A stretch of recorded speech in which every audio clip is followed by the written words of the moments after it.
Good morning! This news is brought to you by Everest Aircon Breed Series. Gives you double protection with healthy air filter and breakthrough built-in UVC sterilizer. Safe, clean, healthy air for the family. Available in all leading appliance centers nationwide. Ako si Albert Cruz, isang manunulat. Sa aking pagsusulat, iniisip ko kung paano sinulat ng Panginoon ang buhay natin at paano ang istorya ni Jesus ay nagkuklus ng landas sa buhay natin. Ipagkatiwala ninyo sa Kanya ang inyong mga alalahanin sa buhay sapagkat Siya ay nagmamalasakit sa inyo. 1 Peter 5:7. Ito po si Albert Cruz, isang malaking inspirasyon ng pag-ibig ng Diyos sa akin. Buhay na buhay ang Panginoon. Tanggapin natin Siya, ating ipagdiwang si Jesucristo sa mga puso natin. Gumugunita kay Jesus sa araw-araw kasama ang MX3. Boom, papaya, white rose papaya, yeah, yeah, yeah. Boom, puti ka in 7 days, oh yeah, yeah, yeah, yeah, yeah, yeah. White rose papaya. New White Rose Papaya. May double whitening ng papaya extracts and vitamin B3. Clinically proven magpaputi in as early as 7 days with regular use. Boom, puti ka, white rose papaya, yeah, yeah, yeah, yeah, yeah. Papaya puti, papaya fast. White Rose Papaya with vitamin B3. Manufactured by ACS Manufacturing Corporation. ISO certified world-class quality. ACS. Pagbasa sa Aklat ng Kawikaan, Kabanata 10, Talata 1 hanggang 32.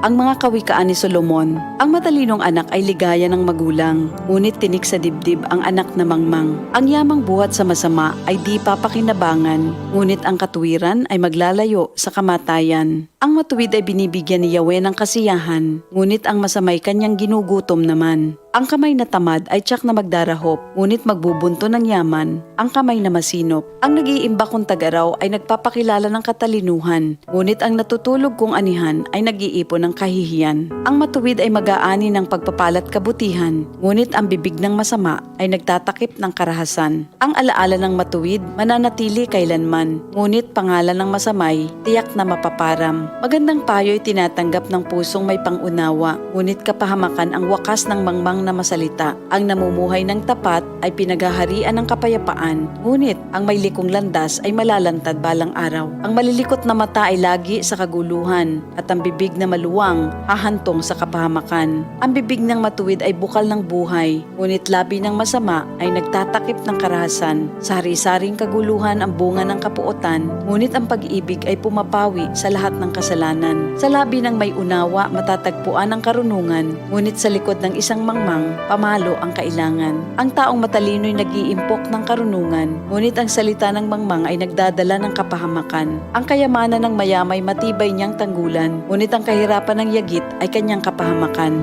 Ang kinikita ng matuwid ay nagbibigay buhay, ngunit ang sama-sama winawalda sa kasamaan. Ang nakikinig sa payo ay nasa daan ng buhay, ngunit ang ayaw sumunod ay tungo sa pagkaligaw.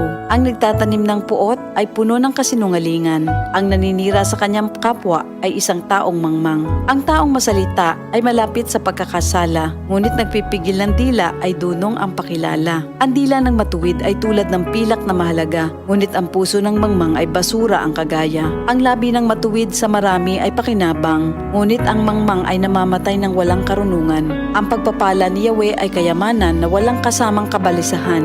Ang paggawa ng kasalanan ay kasiyahan ng masama, ngunit ang mabuting asal, kasiyahan ng may unawa. Ang kinatatakutan ng masama ay magaganap sa kanya, ngunit ang hangarin ng matuwid ay matatamo niya. Tinatangay ng hangin ang taong masama, ngunit ang matuwid ay gusaling di magiba. Kung paanong ang usok ay nakakaluha, ang suka ay nakakangilo, gayon ang tamad na alipin sa kanilang mga amo. Ang paggalang at pagsunod kay Yahweh ay nagpapahaba ng buhay, ngunit ang mga araw ng masama ay hindi magtatagal.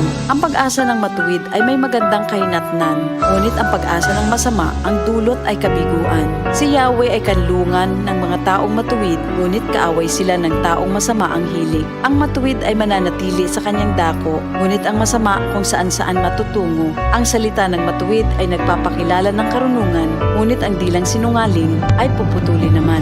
Ang salita ng matuwid ay palaging angkop, ngunit ang salita ng masama ay puro paninira. Ito ang salita ng Diyos. DCXL News, ang himpilan ng RMN.